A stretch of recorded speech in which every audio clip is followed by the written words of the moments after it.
Olá, sejam bem-vindos, bem-vindas ao nosso curso de Filosofia Medieval. Esta é a nossa 10ª aula. Lembrando sempre que estamos procurando fazer uma exposição sobre a história da filosofia medieval, tendo como fio condutor a compreensão ontológica, a questão do ser. Nós estamos tratando nas últimas aulas da filosofia no medievo latino e estamos nos concentrando na escolástica. Agora estamos tratando da escolástica nascente no pensamento do século XII.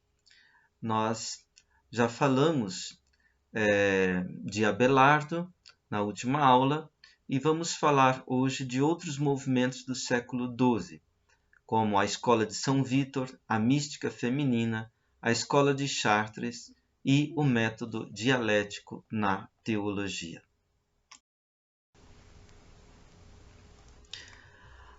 Começamos com Hugo de São Vítor.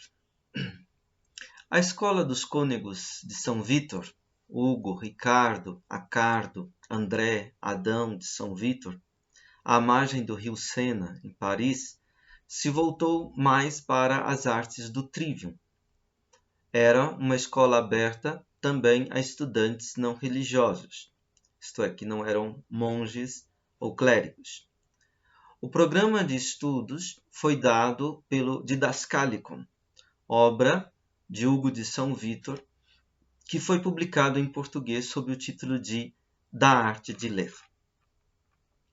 Hugo, saxão, é o maior representante da escola de São Vítor. Suas obras mais importantes são o Didascalicon de Studio Legendi, Instrução acerca do empenho de ler, traduzido, como eu disse, em português como Da Arte de Ler.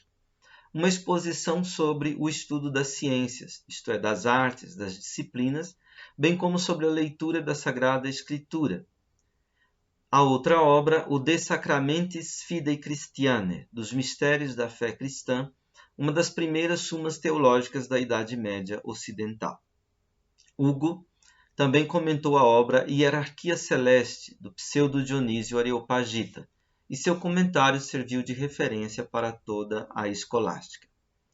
Do Didascalicon podemos ressaltar sua compreensão da filosofia e de todas as artes, isto é, disciplinas ou ciências, que a filosofia abrange. Hugo denomina de ars, isto é, arte, aquilo que é objeto de aprendizagem ou de ensinamento, ou seja, objeto de disciplina ou de doutrina. Disciplina significa o que se aprende, doutrina significa aquilo que se ensina, aquilo que se mostra. Também se usava na Idade Média a expressão institutio, instituição, né, para o ensinamento. Né? Hugo usa uma palavra estranha, uma espécie de neologismo, a palavra didascalicon, que recorda o grego, né, o verbo didasko, né, que significa aprender. Né? Desculpa, didático significa ensinar. Portanto, doutrina em latim. Ars traduz a palavra grega techne. Techne, em grego, ou ars, em latim, é originariamente um saber, que é um saber fazer, isto é, um saber produzir. Trata-se de um saber que é poder, no sentido não tanto de dominação, conquista, exploração, mas poder no sentido de habilidade, de competência. Junto com a techne, costuma aparecer entre os gregos a episteme, que os latinos traduziam por ciência, ciência, sabença, ou disciplina, aprendizado, aprendizagem. Episteme significa, porém, originariamente habilidade e denota também conhecimento. A palavra vem do verbo grego epistamai, que significa ser capaz, ser hábil, e daí saber no sentido de poder, ou seja, de dominar um assunto, de entender de algo, de ser perito em um determinado campo de conhecimento. Hoje, nós dizemos, na nossa linguagem cotidiana, entender daquele ramo. Né? Isso seria episteme. Ambos os sentidos de techne, arte, e episteme, ciência, convergem para a palavra latina ars, que é da mesma raiz das palavras gregas arete, que significa excelência, competência, virtude, e aristos, que significa o melhor, o excelente. Enfim, ars significa um saber excelente, que tem a característica de poder, ou seja, de competência ou domínio de um determinado âmbito de conhecimento. Por isso, a arte também está relacionada com a noção de ofício, isto é, a competência de um fazer, de um produzir uma obra. Arte é, assim, enfim, técnica e ciência, saber fazer e poder compreender alguma coisa. Era assim que os medievais denominavam tudo aquilo que o homem podia aprender e ensinar. No Didascalicon, Hugo apresenta uma exposição das artes que compõem a filosofia. A origem de todas as artes é a sapiência, na qual reside a forma do bem perfeito. Trata-se da mente de Deus, de seu pensamento, melhor ainda do Logos, que é a segunda pessoa da Trindade, o Filho. A sapiência, portanto, não é algo, mas alguém, o Filho de Deus, o Logos, ou Verbo, em que todas as coisas foram pensadas e ditas de antemão na eternidade, em que reside o saber criador divino, pois é por meio desta sapiência que todas as coisas foram de antemão projetadas. O Logos, o Verbo, o Filho, é ele próprio a sapiência de Deus, ou seja, a arte eterna de Deus. Então, a palavra sapiência ou sabedoria não significa aqui propriamente uma perfeição humana.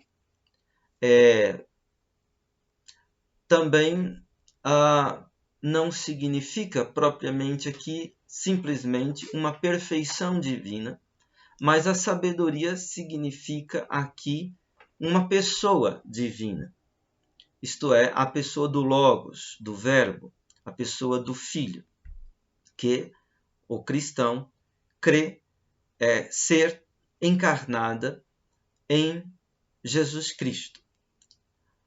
A sapiência, por sua vez, ilumina o homem para o conhecimento de si mesmo. Hugo recorre no princípio ao imperativo apolíneo, retomado por Sócrates, do gnoti se auton, conhece-te a ti mesmo. Para o homem, porém, conhecer-se a si mesmo é conhecer a todas as coisas. De fato, a mente do homem traz impressa em si mesma a semelhança de todas as coisas. O semelhante conhece o semelhante, diz um antigo princípio grego. A mente pode conhecer todas as coisas, pois ela traz em si a semelhança de todas as coisas. Mas ela é, de certa maneira, todas as coisas, como dizia Aristóteles no livro 3 do Tratado da Alma. Hugo diz que a mente contém virtualmente ou potencialmente todas as coisas. Ela pode convir com tudo e conhecer tudo, dirá Tomás de Aquino. Ela é uma abertura ao todo. Este é o fundamento de toda aprendizagem, de todo conhecimento, enfim, de toda arte. A filosofia é o amor da sapiência. Este amor é, antes de tudo, procura. Um tema bastante agostiniano, a quaestio Dei, a procura de Deus. O filósofo é alguém que busca, procura, investiga a sapiência. Depois, este amor é também amizade, afinidade, acordo, harmonia com a sapiência que é a mente divina. Filosofia é, assim, amizade com a divindade e com a sua mente pura. Esta amizade conduz o homem à assemelhação com a divindade. O amante torna-se semelhante ao amado, identifica-se com ele.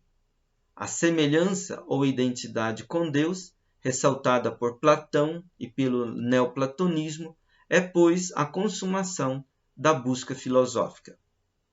Graças a esta assemelhação ou identificação, a mente humana é iluminada e retorna à sua fonte.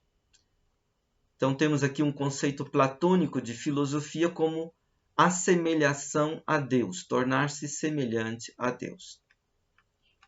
A filosofia tem a sua raiz na transcendência do espírito humano, ou seja, na sua capacidade de, pelo conhecimento, ultrapassar todas as coisas sensíveis e apreender todas as coisas em sua inteligibilidade. Ela realiza a potencialidade da mente humana de abranger todas as coisas intelectivamente. Filosofia est disciplina omnium rerum humanarum atque divinarum rationes plene investigans. Ou seja, a filosofia é a aprendizagem que investiga de modo pleno as razões de todas as coisas, das coisas humanas e das coisas divinas. Aqui um outro conceito de filosofia que havia desde a antiguidade, a filosofia como conhecimento das coisas humanas e divinas. Hugo formula como o conhecimento a investigação das razões de todas as coisas, das coisas humanas e das coisas divinas. A filosofia é, portanto, uma ciência universal. Nenhum saber ou arte está excluído dela. O que decide se um saber é filosófico não é, portanto, o conteúdo do que é estudado, mas a forma. À medida que se interroga pelas razões das coisas, tudo pertence à filosofia. Por exemplo, a agricultura, enquanto exercício da arte de cultivar o solo, é um saber que pertence ao agricultor. Já a investigação racional sobre esta arte e seus princípios ou razões pertence ao filósofo. Desta maneira, a filosofia abrange todos os atos do homem. Ela é a moderatrix actionum, a moderadora das ações dos homens. Veja que a filosofia não tem somente um caráter teorético, né? Mas a filosofia tem também um caráter prático, né? De ser moderadora das ações dos homens. As ações humanas têm, por sua vez, dois escopos: prover às necessidades da vida e reparar a imagem divina na própria alma. As ações que visam reparar a imagem divina no homem são chamadas de atos divinos e sua forma de compreensão se chama inteligência. As ações que visam prover às necessidades da vida são chamadas de atos humanos e sua forma de compreensão se chama ciência. Portanto, a sapiência abrange tanto a inteligência, voltada para o divino, quanto a ciência, voltada para as necessidades da vida humana. A filosofia investiga, pois, as razões das coisas divinas pela inteligência e das coisas humanas pela ciência. A inteligência trabalha na investigação da verdade e na reflexão dos costumes. Temos, portanto, dois sentidos, teórico e prático, da inteligência. Ela trabalha na investigação da verdade e na reflexão dos costumes. O primeiro trabalho corresponde à dimensão teórica ou especulativa da filosofia. O segundo, à dimensão prática ou ética da filosofia. A ciência, por sua vez, trabalha nas obras humanas, que têm por escopo prover às necessidades da vida. Os saberes da ciência, que são determinados saber fazer e saber produzir, chamam-se artes. Toda arte é uma forma de produção, em grego poiesis, mas nem toda produção é arte. A produção consiste em fazer passar algo do não ser para o ser, da não vigência para a vigência, da não presença para a presença. Em toda a produção, o que está em jogo é a atuação e consumação de uma obra. Há três obras: a obra de Deus, a obra da natureza e a obra do artífice, que imita a natureza. Em latim, opus Dei, opus nature, opus artifices, imitantes naturam. A obra de Deus consiste em criar o que não existia. A obra da natureza em trazer para a realidade aquilo que estava escondido, trazer para o ato o que estava em potência, trazer para a patência aquilo que estava em latência. A obra do artífice consiste em unir as coisas separadas e separar as coisas unidas. Disgregata coniungere, coniuncta disgregare. A obra do homem imita a da natureza. A natureza provê àqueles que não podem prover a si mesmos os recursos para satisfazer as suas necessidades. O homem, porém, que pode prover a si mesmo as condições da satisfação de suas necessidades naturais, nasce desprovido pela natureza. Por isso, o homem precisa inventar, isto é, encontrar com a razão as formas de satisfazer as suas necessidades. Desta capacidade inventiva ou engenhosidade do espírito humano é que nascem as artes, que provêm às necessidades da vida humana, que são o tributo que o homem paga à sua mortalidade corporal. Elas visam, pois, administrar o que nutre a vida, o que fortalece contra as moléstias que podem sobrevir à vida, ou ainda oferecer remédio contra as moléstias já sofridas. Moléstia que tem o sentido daquilo que pesa sobre a vida humana, né? É o sentido latino da palavra moléstia, o que pesa, o peso, a gravidade, né? Estas artes que socorrem a indigência corporal do homem são chamadas de mecânicas. A palavra mecânica vem do grego mekané, que vem do verbo mekanaomai, que significa projetar, bolar, inventar. Hugo enumera 7 artes mecânicas: lanificium, armatura, agricultura, venatio, navigatio, medicina, teátrica. Ou seja, as artes de produzir o vestuário, lanifício, para o uso civil ou para o uso militar, né? Para o uso civil, o lanifício. Para o uso militar, a arte da armadura. As artes de produzir o alimento, seja vegetal, seja animal, nomeadas como a agricultura e a caça. A arte mercantil de providenciar através do comércio aquilo que não se tem à mão para o uso cotidiano, nomeado aqui como navigatio, navegação. A arte de prevenir e de curar as doenças, de vir em socorro da enfermidade do corpo, nomeado como medicina. E, por fim, a arte do divertimento, de produzir espetáculos que venham de encontro à indigência da alma, à tristeza, nomeada como a arte do teatro. No teatro teremos seja a comédia, seja a tragédia. No século XIII, em lugar do teatro, vai se colocar a alquimia, é o caso de Vicente de Beauvoir, ou a arte da adivinhação, nomeado por Arnaldo de Provença. Estas artes mecânicas visam, portanto, o útil, o agradável e o cômodo. O nome mecânico vem do verbo grego, como dissemos, mekanaomai, que significa ser engenhoso, isto é, ter esperteza para bolar um plano, saber preparar e executar bem uma obra, manufaturar com habilidade e competência alguma coisa.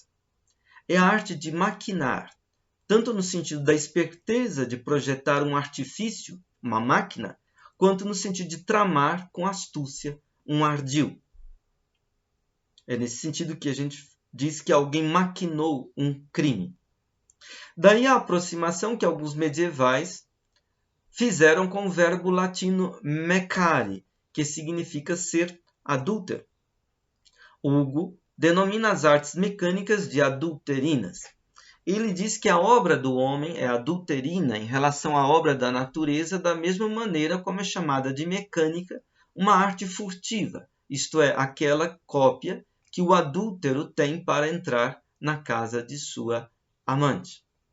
Adulterar tem aqui, em primeiro lugar, o sentido de imitar furtivamente uma coisa, como quando se adultera um produto, imitando o original e fazendo passar a falsificação por algo de verdadeiro.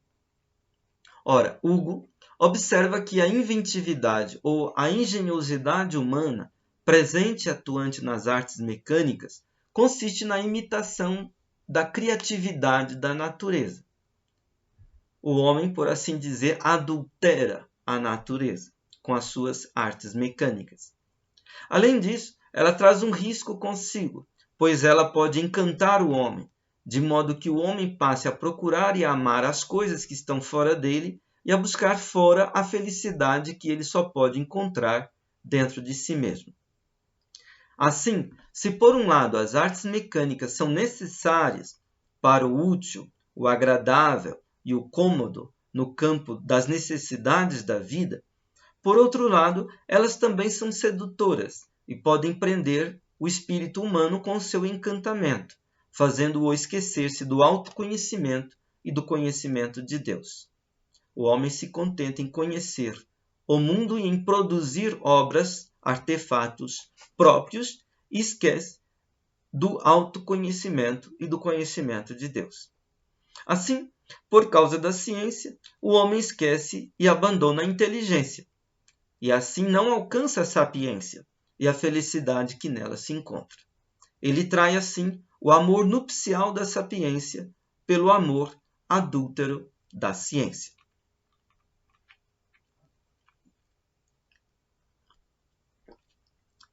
Três dimensões de saber, portanto, compõem a filosofia: a teórica, a prática e a mecânica. A estas três acrescenta-se uma quarta, que é a lógica.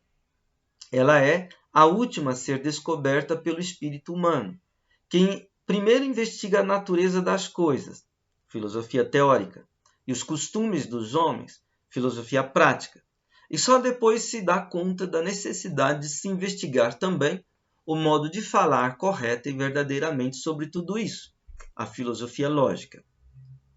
A lógica é a disciplina que investiga o logos. Este, por sua vez, pode ser entendido tanto no sentido da ratio, ou seja, da razão enquanto pensamento discursivo, quanto no sentido do sermo, ou seja, da linguagem verbal, da fala no sentido do discurso. A lógica é, assim, composta de lógicas racionales, o estudo do pensamento discursivo ou raciocínio, e lógicas sermotinales, o estudo da linguagem verbal, ou seja, da fala enquanto discurso. Na lógica está, enfim, presente o trivium, a gramática, que pertence à lógica sermotinalis, e a dialética, com a retórica, que pertence à lógica racionalis. Embora seja a última forma de saber a ser descoberta, a lógica, entretanto, deve ser a primeira a ser aprendida, pois nela é ensinada a natureza das palavras e dos conceitos, sem as quais nenhum saber racional, isto é, que indaga as razões das coisas, humanas ou divinas, é possível.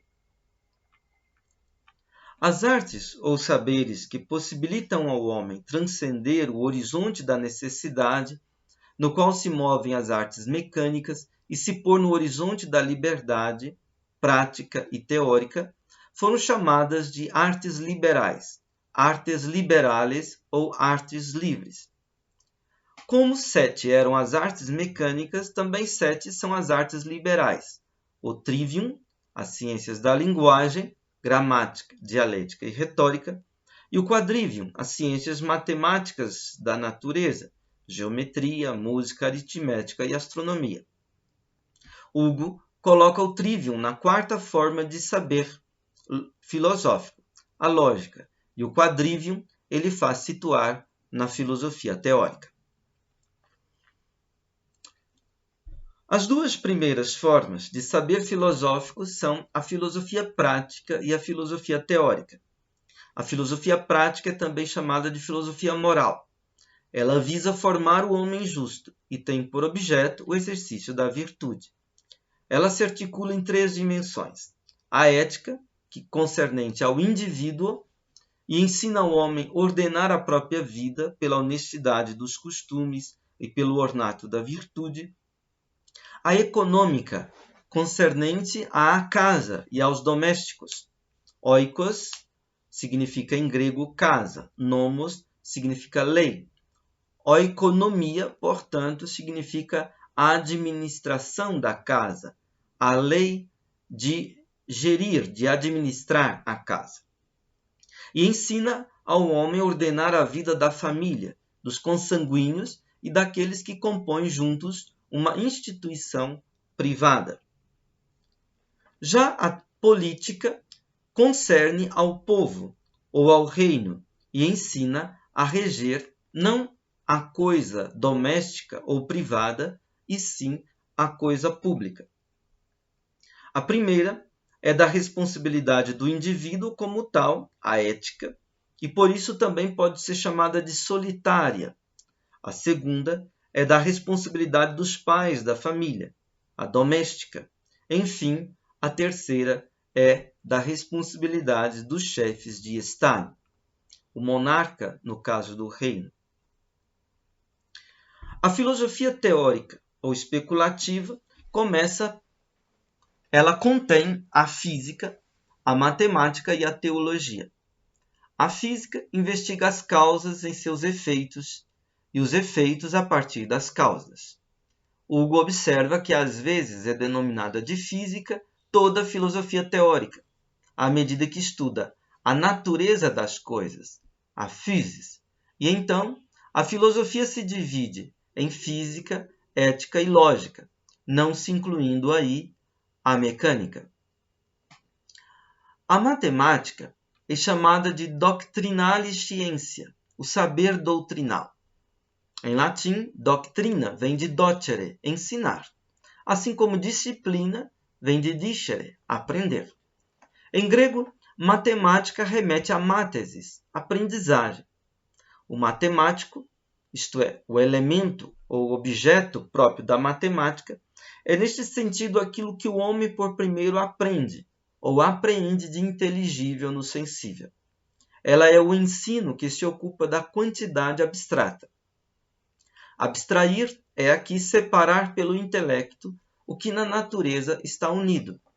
É apreender a forma invisível das coisas visíveis. Segundo a linguagem de Boécio, ela é uma atividade inteligível e um meio entre o sensível e o intelectível. O inteligível é a dimensão suprassensível em contato com o sensível, como a alma em contato com o corpo. Já o intelectível é o suprassensível puro, sem contato com o corpo, como os espíritos ou Deus. O suprassensível, por sua vez, é o metafísico. A matemática é, pois, uma passagem para e uma introdução na metafísica.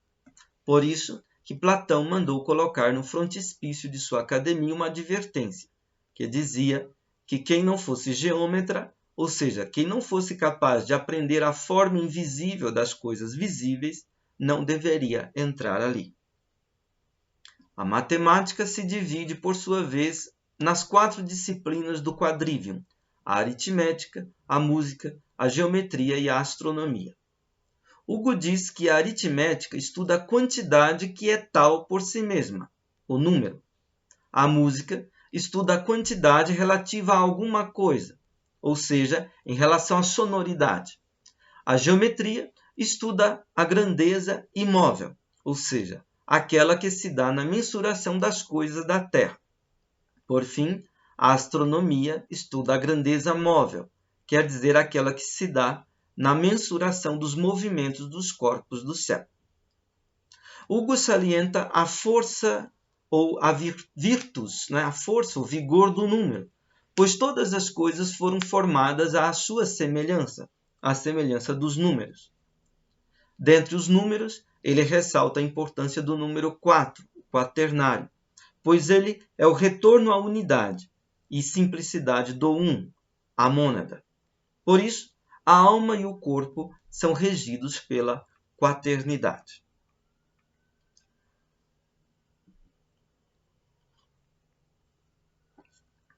Hugo entende, enfim, a teologia, no sentido que Boécio empresta ao termo, ou seja, como o estudo do intelectível, quer dizer, de Deus e das substâncias espirituais. Ele cita Boécio: o intelectível é aquilo que, permanecendo sempre um e o mesmo por si em sua divindade, nunca é alcançado por algum dos sentidos, mas somente pela mente e pelo intelecto. Esta atividade comporta indagação sobre a especulação de Deus, sobre a imortalidade do espírito e sobre a consideração da verdadeira filosofia. E os gregos, diz Boécio, denominam isso de teologia. Portanto, aqui não se trata da teologia da fé, das sagradas escrituras, da revelação, dos dogmas, mas se trata da teologia como metafísica. A teologia, como saber da fé, provém da leitura da Sagrada Escritura. Ao expor as diversas partes da filosofia, Hugo fala da importância de se ter método no estudo. Segundo ele, 3 coisas são necessárias aos estudantes. Primeiro, as qualidades naturais. Segundo, o exercício. Terceiro, a disciplina. Uma coisa se torna sobremaneira importante na arte de estudar: a leitura. Há a leitura do docente, a do discente e a do autodidata. Cada disciplina deve ter a sua ordem de leitura, dependendo daquilo que se estuda. Quanto à exposição de um texto, ela deve abranger 3 níveis: a frase, literam, o sentido, sensus, e o pensamento, a sententia. A frase corresponde à literalidade do texto, o sentido ao significado mais acessível e fácil do texto à primeira vista. O pensamento ou sentença é o entendimento mais profundo, adquirido pela interpretação. No seu caminho intelectual, o homem deve galgar 3 níveis: o da cogitatio, cogitação, o da meditatio, meditação, e o da contemplatio, contemplação. A cogitação consiste na apreensão intelectual das realidades do mundo. A meditação é um pensar frequente com discernimento, que investiga prudentemente a causa e a origem, o gênero e a utilidade de cada coisa. Por fim, a contemplação é a visão unitária, simples, do divino. A meditação se faz especialmente pela leitura. A leitura, que por excelência deve ser procurada, é a dos escritos que falam do divino. Há escritos divinos na literatura filosófica, mas acima destes escritos estão os textos da Sagrada Escritura. É para o estudo da Sagrada Escritura que culmina todo o empenho investigativo da Ratio Studiorum, a ordem dos estudos de Hugo no Didascalicon. Os estudos culminam na fé, isto é, acima do que a razão por si mesma pode apreender e compreender. Em relação à razão, o que o homem pode estudar pode ser assim classificado: ao que é ex ratione, a partir da razão, ou seja, as verdades necessárias, a o que é secundum ratione, segundo a razão, e isto são os conhecimentos prováveis. Ao que é contra rationem, contra a razão, ou seja, aquelas coisas que não são dignas de serem acreditadas. E há, por fim, o que é supra rationem, o que é acima ou o que transcende a razão, isto é, o maravilhoso, que é digno de fé. O maravilhoso, porém, só pode ser apreendido com os olhos da fé. A fé não é uma falta de visão, mas a visão do que ultrapassa toda a visão da razão. As coisas da fé, porém, não são irracionais ou antirracionais. Elas são supra-racionais.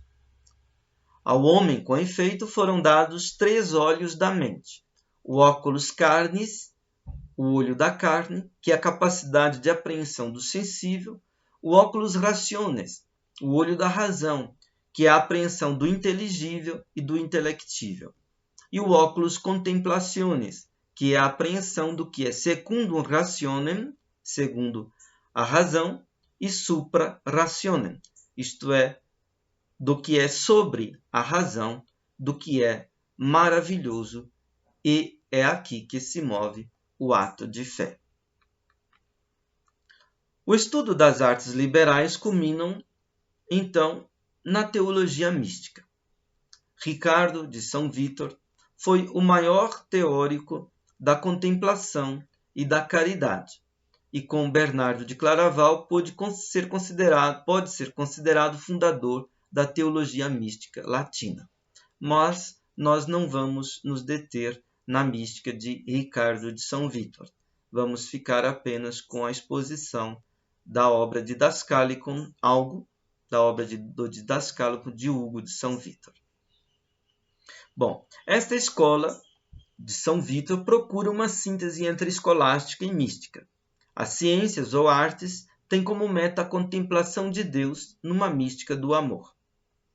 A abadia deu origem a uma federação de mosteiros que teve um papel importante na reforma intelectual e moral da vida religiosa e clerical daquele tempo, do final do século XII. O historiador do cristianismo Harnack considerou que há uma continuidade entre o cristianismo patrístico e o medieval, e que em ambos o saber e a mística estão intimamente conexos.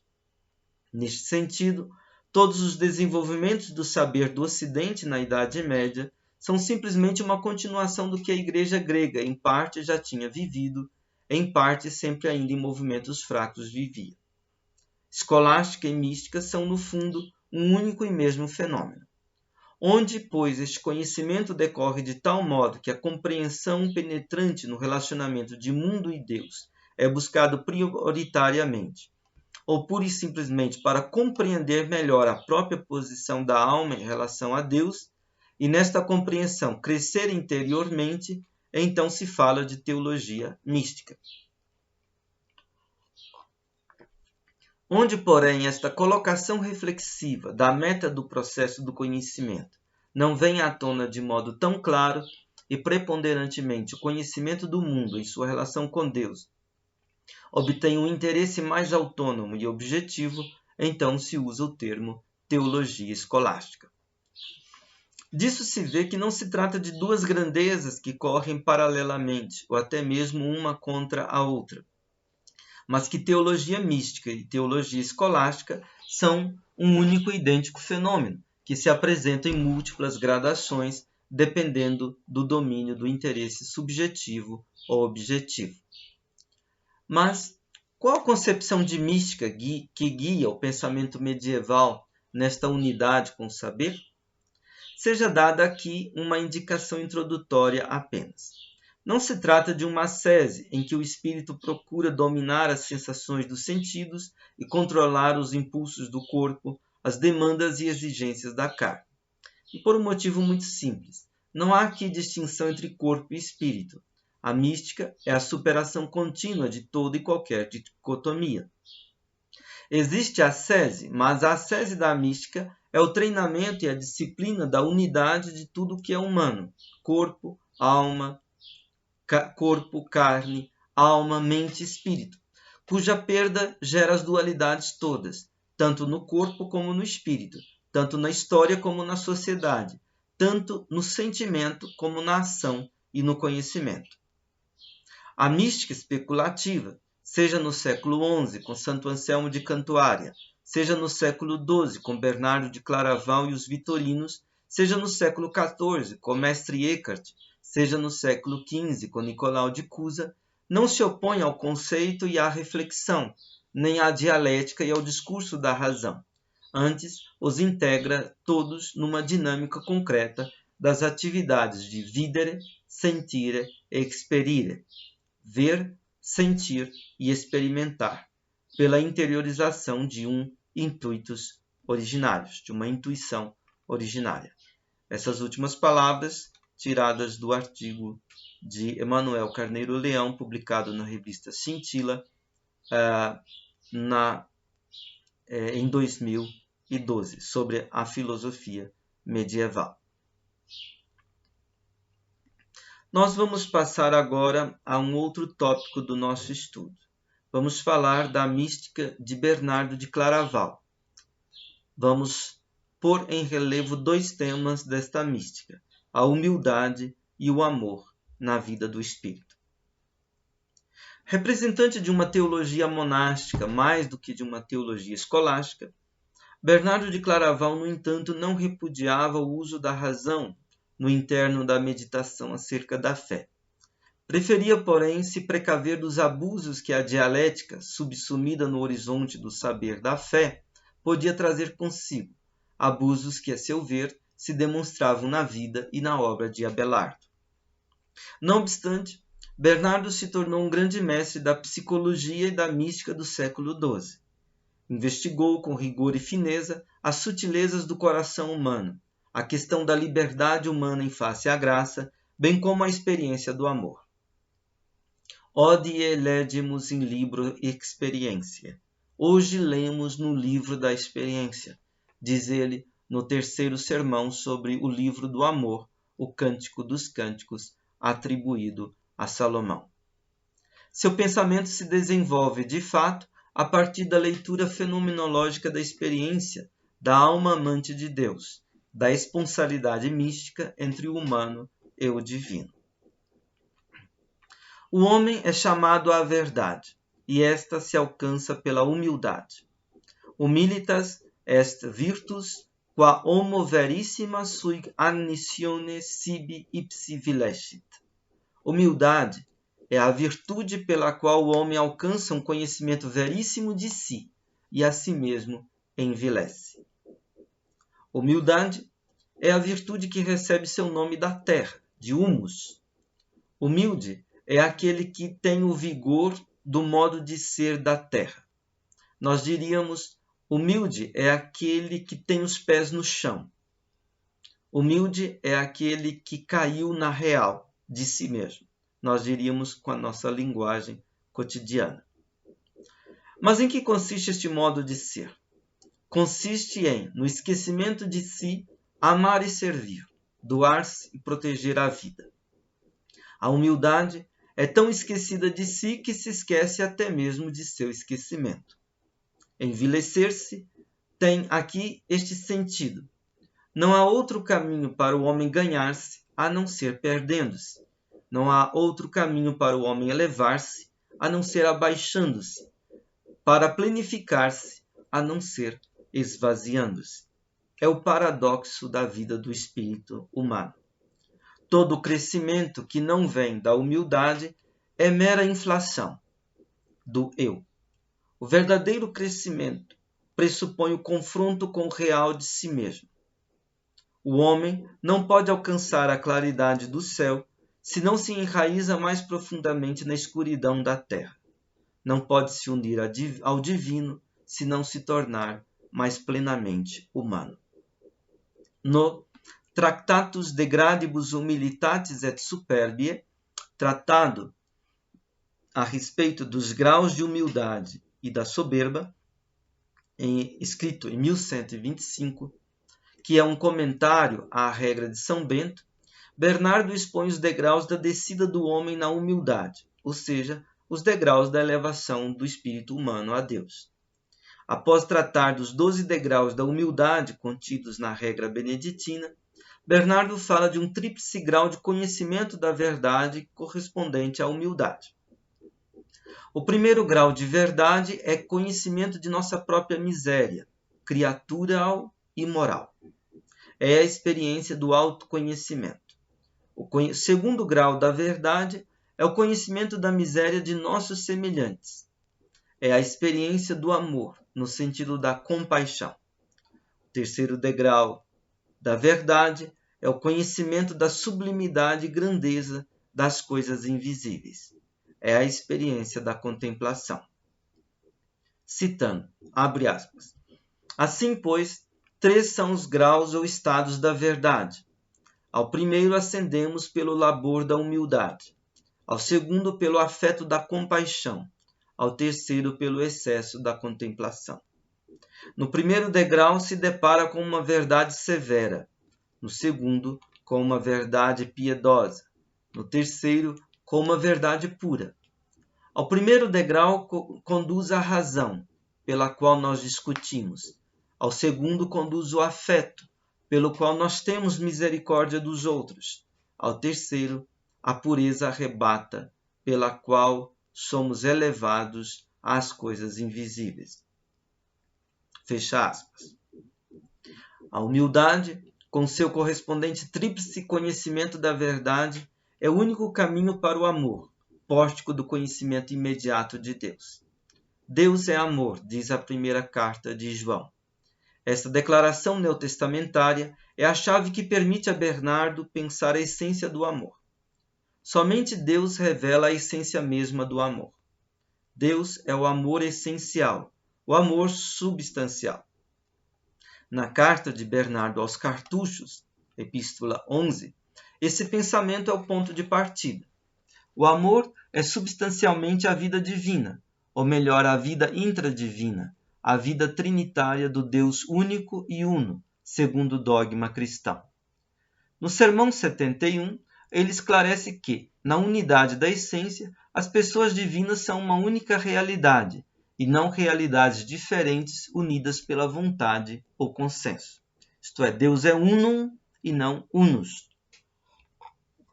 Deus é uma só coisa, uma só realidade, e não uma realidade unida, né, em que as multiplicidades se unem. Em Deus trata-se, portanto, de um amor substancial e pessoal, ontológico. Não se trata de união na Trindade, mas de unidade de ser. Logo, abre aspas, logo, a unidade singular e suprema é aquela que não resulta de uma associação, mas que vigora desde a eternidade. Esta não se efetua em virtude do referido ágape espiritual, posto que nem sequer é produzida. Ela é pura e simplesmente. Fecha aspas. O amor que torna uno, isto é, unidos, unos, os diversos, o Criador e a criatura, o divino e o humano, por sua vez, não é substancial, mas acidental. Não é o amor essência, mas o amor qualidade, o amor perfeição. No entanto, o amor qualidade é dádiva do amor essência. O amor doa o amor, a saber, o amor essencial doa o amor que se acrescenta como qualidade. O universo mesmo, criado a partir da dádiva do amor, se regula por ele. É pelo amor que todas as coisas criadas são um único universo. E nesta unidiversidade e unitotalidade, elas, as coisas criadas, estão correlacionadas, tendo ao mesmo tempo número, peso e medida. O amor, deste modo, é divino e cósmico, antes de ser humano. O modo de ser do amor, em sua pureza essencial, é gratuidade. É, portanto, abnegação, esquecimento de si, expropriação do interesse ou da vontade própria, pobreza e humildade, enfim, serviço. É esse o modo de Deus amar, e é com esse modo de amar que o homem deve se medir. Abre aspas. A lei imaculada do Senhor, portanto, é o amor que não procura o que lhe traga proveito, mas que busque sim trazer proveito para muitos. Fecha aspas. A gratuidade, o não reter nada para si, o não mirar a si mesmo no amor, essa é a marca límpida do amor divino que a criatura é chamada a seu modo imitar e reproduzir no universo. Ao apropriar-se de sua própria vontade, o homem imita o Criador às avessas. Essa apropriação é o mal por excelência, é a fonte dos males, isto é, das misérias da vida humana. Por conseguinte, a desapropriação da vontade própria, levada a efeito pela humildade, para amar como Deus ama e para em tal amor se tornar capaz de Deus, nisso consiste o ser imagem de Deus, tornando-se uma só vontade com Ele no amor. É a ascese necessária que a aprendizagem do amor impõe ao homem, na condição atual de sua ânima curva, alma encurvada, dissemelhante de Deus e autoalienada, isto é, dissemelhante de si mesmo. Tornado escravo de seu egoísmo, o homem não sabe amar a não ser de modo interesseiro. Ama com o amor do escravo, movido pelo medo, ou ama com o amor do mercenário, movido pelo interesse da recompensa. É necessário, pois, que, pela renúncia da vontade própria, em seu modo de amar, o homem remeta o seu amor de volta para a sua origem, para o amor fontal, que é o modo de ser do amor essencial divino. Num outro escrito de Bernardo, intitulado De Diligendo Deo, do amor a Deus, ou do amar a Deus, Bernardo expõe, a partir de pergunta, as razões do amor a Deus. Logo no prólogo, ele pergunta sobre qual a razão pela qual se deve amar a Deus e como se deve amá-lo. Numa só resposta, lapidar, ele declara: a razão para amar a Deus é Deus. A medida é amar sem medida. Deve-se amar a Deus por causa de Deus mesmo, segundo Bernardo, porque ele é sumamente digno de ser amado. Ele é amor essencial, amor substancial, e por conseguinte nenhum outro amor é tão justo e tão frutuoso. Ademais, Deus merece ser amado porque ele nos amou por primeiro. Sua dilectio, sua dileção, seu amor é predilectio, uma predileção, isto é, um amor que ama por primeiro, que ama previamente, antecipadamente. Esse amor de Deus é universal. Ele se estende a todos os seres humanos. Deus os ama à medida mesmo que lhes dá o ser, a vida, os bens corporais e os bens da alma, a saber, a dignitas, a dignidade, a ciência, o saber, e a virtus, a força ou o vigor espiritual, a virtude. Todo amor a Deus é somente uma correspondência, portanto, ao amor de Deus. É uma restituição agradecida pela condição agraciada da própria existência humana, criada de modo excelente segundo a natureza e regenerada de modo ainda mais excelente segundo a graça da encarnação e da redenção consumadas por Cristo na cruz. Deus amou tanto o mundo que lhe deu seu Filho, o seu único, diz o Evangelho de João. Deus é em si mesmo, substancialmente, amor infinito. Deus ama a criatura com amor também infinito. Ele merece ser amado, por conseguinte, com amor infinito. Entretanto, o homem só consegue amar a Deus de modo finito, tendo em vista a finitude de sua criaturalidade. Assim, todo amor humano a Deus resta inadequado, impróprio. Entretanto, o homem deve amar a Deus como pode. Esse amor, contudo, deve ser desinteressado, como desinteressado e gratuito é o amor de Deus. O amor a Deus não deve ser movido pelo medo ou pelo interesse da recompensa, amor de escravo, amor de mercenário, mas deve ser como amor de filho ou amor de esposo e esposa. O verdadeiro amor, affectus est non contractus, é afeto, não um contrato. Entretanto, o amor a Deus não fica sem recompensa, e a recompensa do amor a Deus é Deus mesmo, sua autodoação amorosa.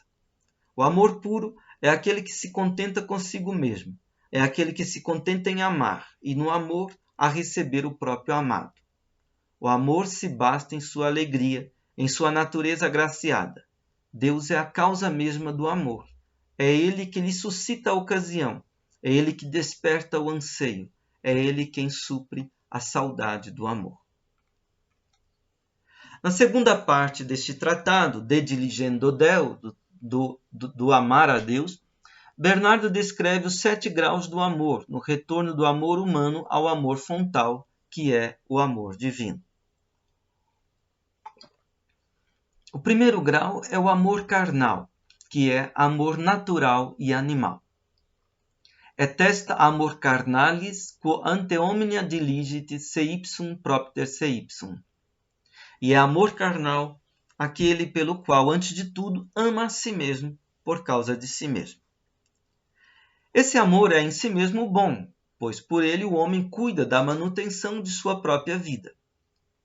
Pior seria não ter este amor a si mesmo. Entretanto, esse amor na condição atual da ânima curva, do amor encurvado, da alma encurvada, se degenera em cobiça e egoísmo.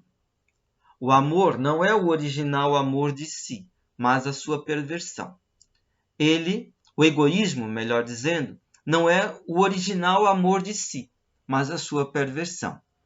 Ele impede o outro amor, que é também natural, o amor ao próximo. Com efeito, é natural que se deva compartilhar os dons da natureza com aqueles com quem se tem em comum a mesma natureza. Na concupiscência ou cobiça, o homem, em vez de abrir-se à necessidade do próximo, olha apenas para a sua satisfação, ou então ama o próximo somente segundo e na medida em que o próximo lhe satisfaz. Assim, para amar o próximo segundo este deve ser amado, o homem precisa libertar-se do seu egoísmo e amá-lo em Deus, ou seja, segundo o modo como Deus ama, na gratuidade.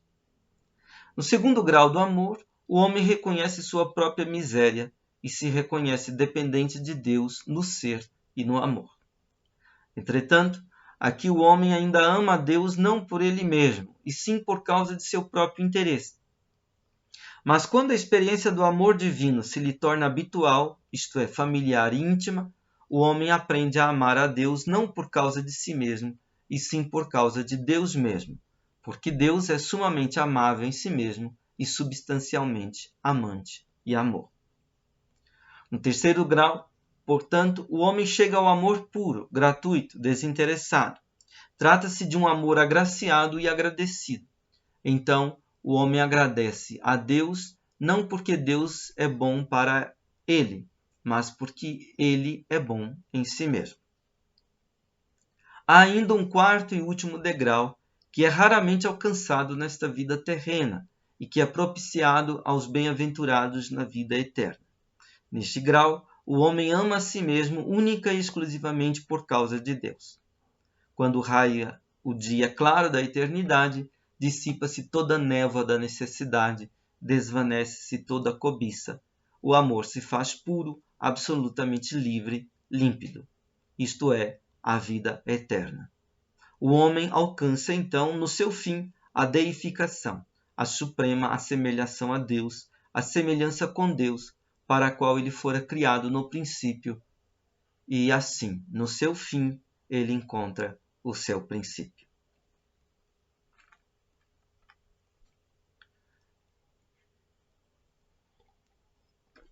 Vamos passar agora à terceira parte da aula de hoje.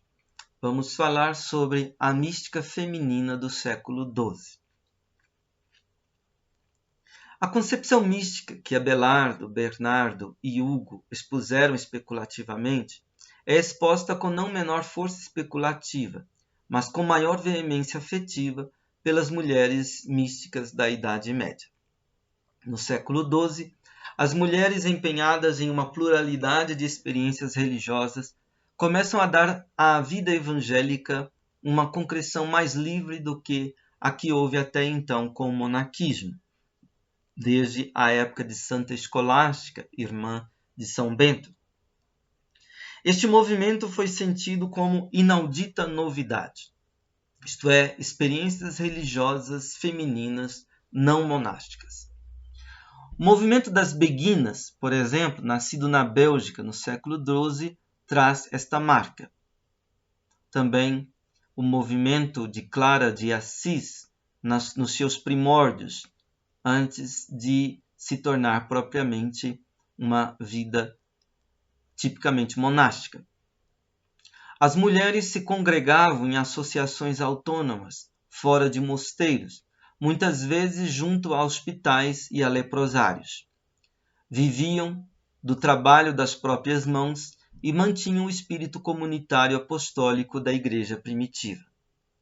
Destacam-se no movimento das beguinas mestras como Beatriz de Nazaré, Hadewig de Ambert, Maria de Oignies, Margarita Porrete. Hadewig viveu no século XIII. Escreveu poemas, cartas e visões. Ela viveu nos Países Baixos e influenciou a obra e o pensamento de Ruysbroeck, grande mestre da mística do século XIV, seguidor da mística da essência de Mestre Eckhart. Ela foi inspiradora das beguinas. Com palavras fulgurantes, a sua especulação sobre Deus e a alma surpreende. Margarida Porrete, autora da obra intitulada Espelho das Almas Simples, mostra uma concepção de um Deus ao mesmo tempo transcendente e cortês, muito diferente da imagem de Deus predominante traçada pelo patriarcalismo clerical. Ela diz, abre aspas, quem quiser compreender a Deus e saber o que é em seu nome e sua essência, é necessário que seja totalmente de Deus e seja como quem perdeu a si próprio. O que sabe pouco, pouco tem a falar, conforme disse Agostinho com muita sabedoria. Isto é o que tenho a dizer, pois bem o sabe Deus. Creio e espero muito de Deus, porém é pouco o que sei de Deus. É bem pouco o que posso intuir a seu respeito, já que os conceitos humanos não logram expressar a Deus. Se alguém, porém, foi tocado por Deus em sua alma, pelo menos este pode indicar algo de Deus àqueles que compreendem com a alma. A razão iluminada comunica algo de Deus aos sentidos interiores, e estes chegam a saber que Deus é admirável em sua suave natureza, terrível e tremendo de puro maravilhoso, que é tudo em todas as coisas e está em sua totalidade em cada coisa. Fecha aspas. A profecia feminina, inaugurada por Hildegarda de Bingen, em que as mulheres que se sentiam chamadas pelo Espírito Santo a intervir nas graves questões da renovação da Igreja, também foi bem importante na Idade Média Latina. Margarida de Cortona, Ângela de Foligno, Brígida da Suécia, Catarina de Siena, Francisca Romana são mulheres que atuam neste sentido. Em todas estas mulheres se desenvolve uma mística da ternura, que é proposta como uma linguagem nova, que nasce tanto do uso das línguas do vulgo quanto do uso do corpo no processo de elaboração espiritual. Elas expressam, em muitos escritos, uma experiência de Deus fundada sobre o amor, como em Hadewig, sobre a maternidade espiritual, como em Juliana de Norwich, sobre a nadificação da alma e união com a deidade, como em Margarida Porrete. Vou citar uma passagem de uma enciclopédia do Medievo, que diz o seguinte sobre a mística feminina. A mística feminina manifesta exigências de modos de viver a fé entre mulheres, na concretude da vida em comum ou naquela ideal união espiritual que a beguina Hadewig formula na sua lista dos perfeitos. Um diverso narrar teológico, nós o colhemos na ênfase da polaridade antropológica, Hadewig, na comunidade livre das formas de domínio, Clara de Assis, na prioridade da experiência qual lugar privilegiado do transcendente, Margarida Porrete, no primado da caritas, Humiliana de Cerchi, Benvenuta Boiani, na atenção ao ser humano que sofre, Maria de Oignies, na mística amorosa, Matilde de Magdeburgo, na busca de Deus entre as realidades humanas, Margarida de Cortona, na recuperação simbólica e prática da maternidade espiritual, Clara de Montefalco, na loucura da fé, Ângela de Foligno, na salvação da mulher, Guilherme da Boêmia, na esquecida misericórdia de Deus, Catarina de Siena. Fecha aspas.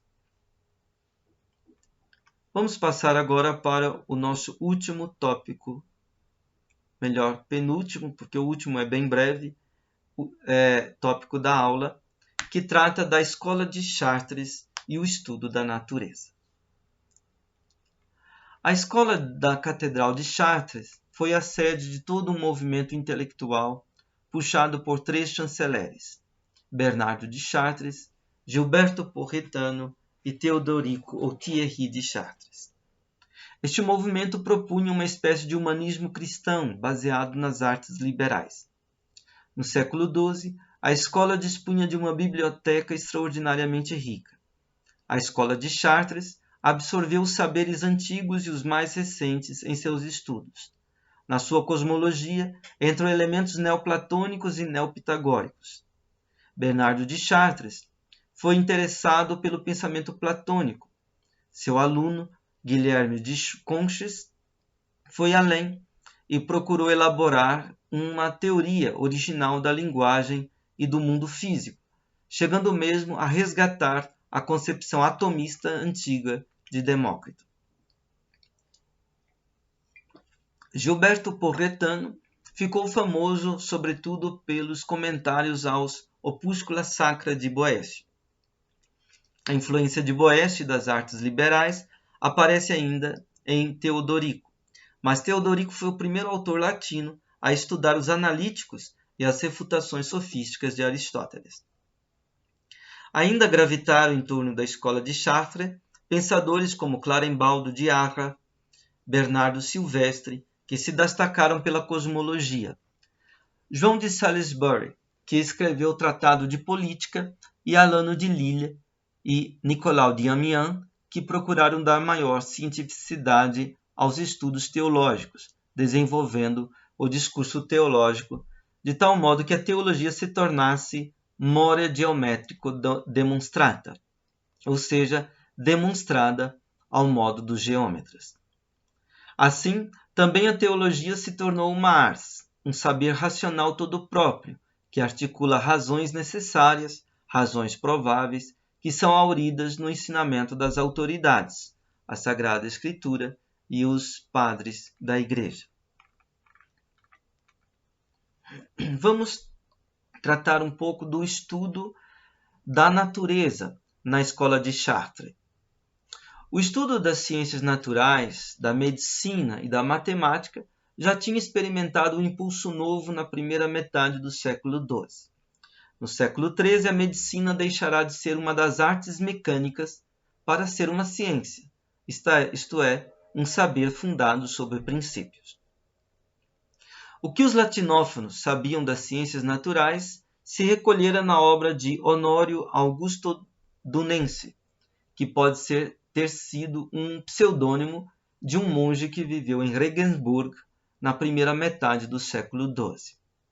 Este enigmático personagem é autor de uma obra intitulada Claves Physicae, a chave da física, inspirada em João Scoto Eriúgena, e de uma obra intitulada De Imagine Mundi, da imagem do mundo, que expõe a cosmologia de seu tempo.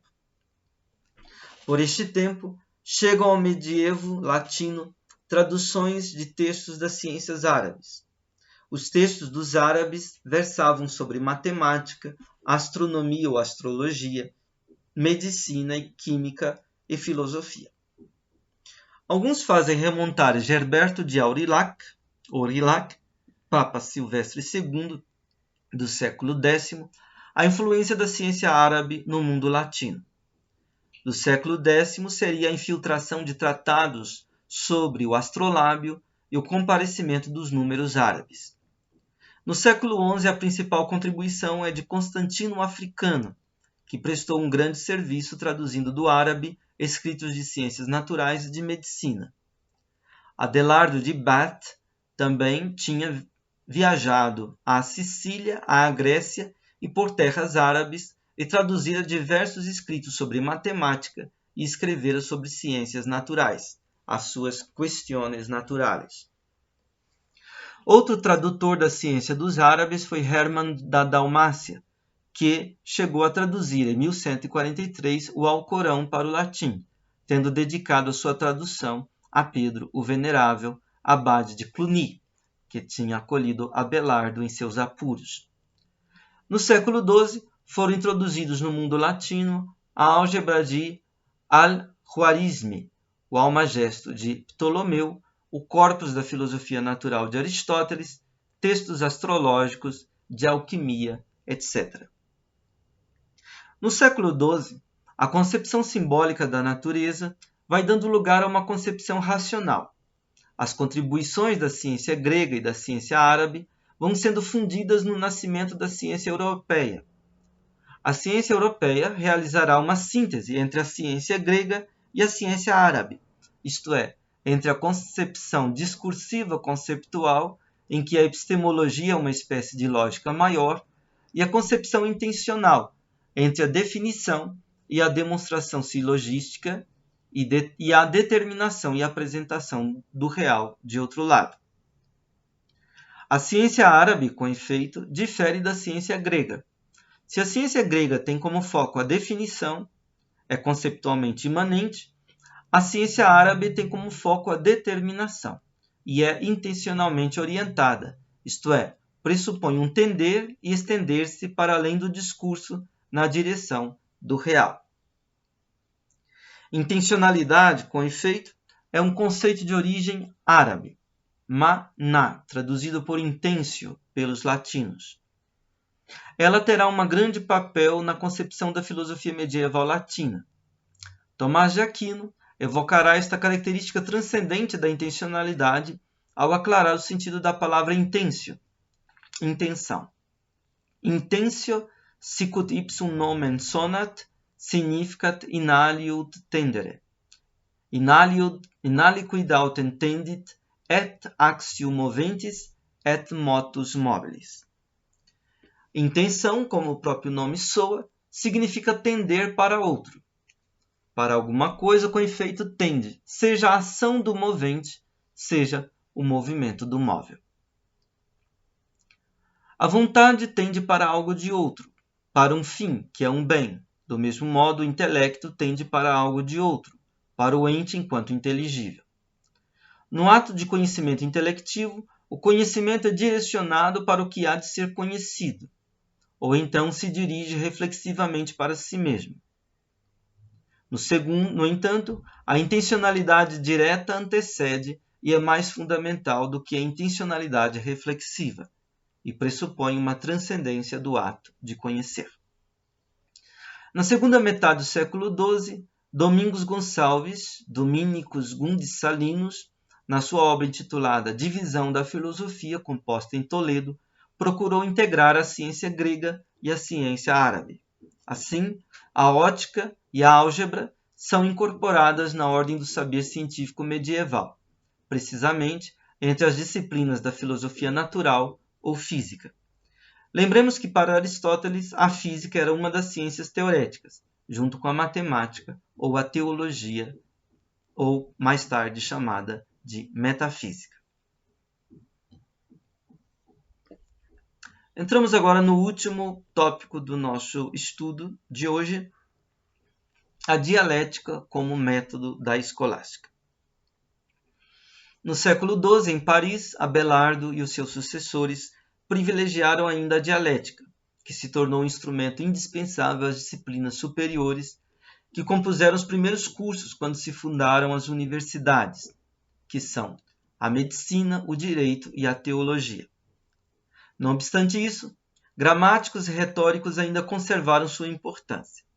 Quando surgiram depois de 1200 as primeiras universidades, o complexo de escolas que ensinavam essas disciplinas propedêuticas se chamou de Faculdade de Artes. No entanto, no século XIII, os mestres chamados de artistas não se contentaram em ensinar as disciplinas propedêuticas do trivium e do quadrivium. No século XII, a concepção de método foi elaborada exemplarmente por Pedro Abelardo numa perspectiva dialética. Trata-se do método do sim e do não, sic et non, que é o título de um texto de Abelardo. De origem filosófica platônica, este método recorria ao levantamento de questões, articulando argumentos afirmativos e negativos, com base em sentenças, que expressavam o parecer de autoridades, isto é, as citações, as menções dos principais autores da tradição filosófica e da tradição do saber cristão, em referência a determinadas teses, em vista de alcançar respostas que, como sínteses, superassem as contradições, as antíteses entre estes pareceres. Isto possibilitou um tratamento racional das verdades da fé cristã, ao qual Abelardo deu o nome de teologia. Este mesmo método passou a ser usado para outros saberes, como o direito e a medicina. No século XIII, a concepção de método recebe uma reelaboração numa perspectiva aristotélica. Antes de se impor com seu conteúdo doutrinal, o aristotelismo se impôs como forma de pensamento na metodologia escolástica como tal, com seu rigor lógico demonstrativo. Com o exercício operativo da razão ao modo do pensamento aristotélico, a filosofia se tornou o elemento unificador e articulador de todos os saberes cultivados na universidade, inclusive da teologia. Os teólogos, que passaram antes de tudo pelo tirocínio do estudo aristotélico na Faculdade de Artes, operaram uma verdadeira revolução na constituição do saber teológico, criando uma teologia de natureza especulativa. A concepção do método escolástico apresenta um esquema igual para o tratamento das questões, com algumas variantes aqui e ali, porém. Não obstante, a sua rigidez formal oferece espaço para as mais diversas direções de pensamento. A igualdade da forma exterior, porém, acaba causando a impressão de uniformidade e de monotonia do trabalho filosófico, mas é apenas uma impressão para quem ainda não se aprofundou nesses textos. O método escolástico acabou promovendo um certo racionalismo e deixando em segundo plano os interesses humanísticos literários. Os estudos teológicos deixaram de ser uma leitura direta da Bíblia e passaram a se concentrar numa exposição estruturada de temas teológicos. O livro das sentenças de Pedro Lombardo se tornou assim manual escolástico. Pedro Lombardo é do século XII, tem relação com a escola de Pedro Abelardo, como também com a escola de Chartres. No século XIII, os temas passaram a ser tratados como conjuntos de questões que foram tratadas dialeticamente. Aliás, esta prática tomou conta também da exposição de obras como os escritos bíblicos, os escritos de Aristóteles, de Boécio, etc. Se a França teve papel decisivo no estudo das artes liberais e da teologia, a Itália teve no desenvolvimento do direito e da medicina. O direito tomou novo impulso em Bolonha com a redescoberta dos textos do direito romano. A medicina em Salerno, com a tradução de textos da medicina greco-árabe.